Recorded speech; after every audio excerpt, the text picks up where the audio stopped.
Hi, we're going to talk about colored pencils today, and as you can see, I've been working on my project here, my dog and an ugly sweater and my puppy with the scarf and the antlers. So I'm just going to give you some pointers, starting with this first pointer. I always cover up part of my drawing that I'm resting my hand on, so I don't end up smudging it with the side of my hand, and I keep the drawing looking crisp and clean in the white areas. So that's my first tip for you. Second tip is to always have a sharpener on you, because you're going to want to keep your pencils super sharp for the process I'm going to show you. So I'm working on Castle's fur, and as you can see, I'm not done with this part of his ear yet. I'm going to, let me pull the picture out here. So what I did was I looked at the picture and I marked the areas that were really light, and then medium tone, and then really dark. And I made sure my pencils were very sharp, and I went through and I colored in different directions so that I don't see the lines, and kind of gave an even value with a very, very light pressure on my pencil around. So I have the dark areas with this dark brown, the medium areas with this light umber, and I'm going to do two coats on all of these areas before I start to put in the texture of the fur. As I'm working, as you can see, I'm turning the pencil in my hand, and this will ensure that I have a sharp point, because as the pencil starts to wear down on one side, if you turn it, you'll get a nice sharp tip on the opposite side. So that's another trick of the trade with colored pencils.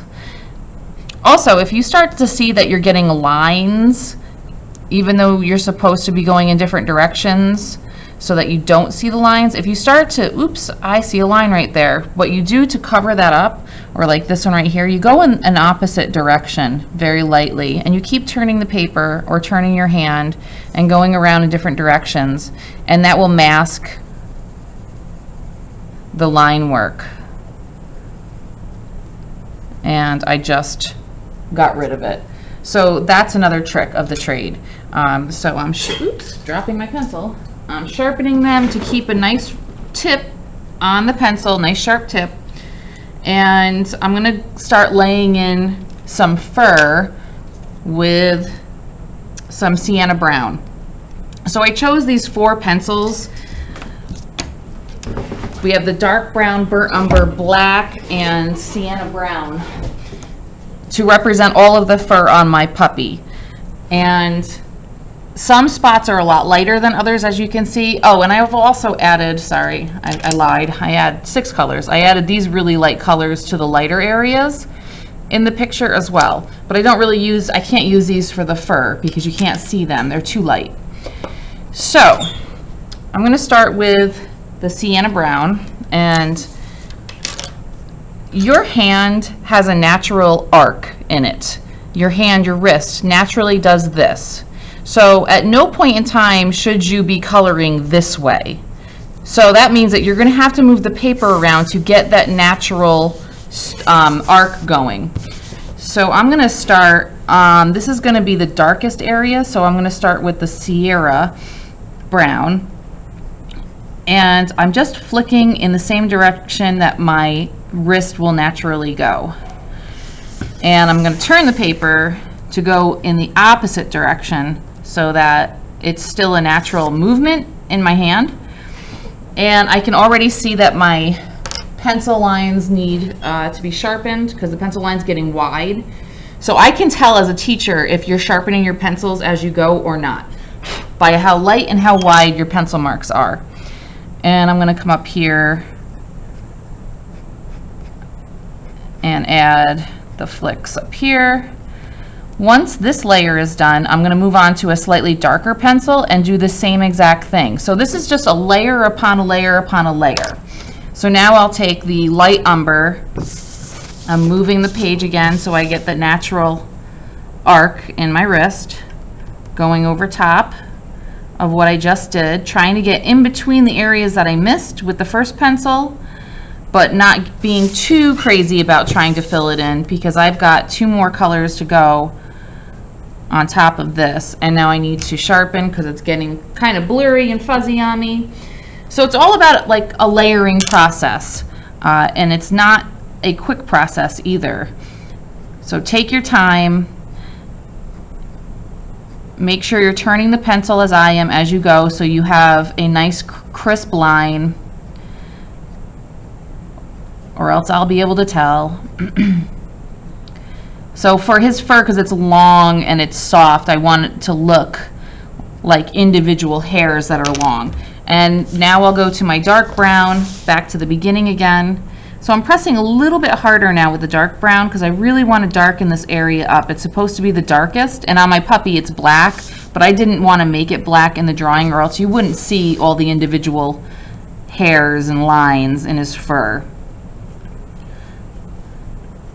And I'm going to stop right there because now I'll do that later, but I just wanted to show you the last step, which was the black.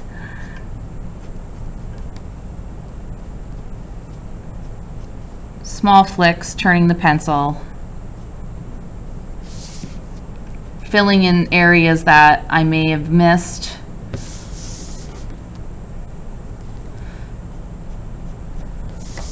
All right, now let's see if I can zoom in on this a little bit more so you can see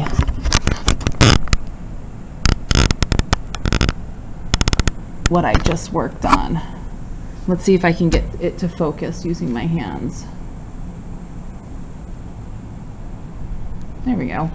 All right, so now you can see the individual strokes from the pencil, all the little individual hairs. You can see it throughout his face in the different sections that are light and medium and darker. His antlers have about 4 different colors in them, including a mauve type color, a brown, a reddish, and a yellow. Even though the antlers are supposed to look brown, I wanted to add color because color is your friend. A silver truck with Sorry about that. needs to move for the buses. Silver truck has to move for the buses, apparently. I used the same colors in the antlers that I did for Max's sweater. Let me pull back so that the colors kind of flowed from one object to the next. And I also used the same colors for the scarf. They look slightly different because I used them in different layers, and I used some colors more than other colors. And as you can see, this scarf here has violet in it, red in it, orange in it, brown in it.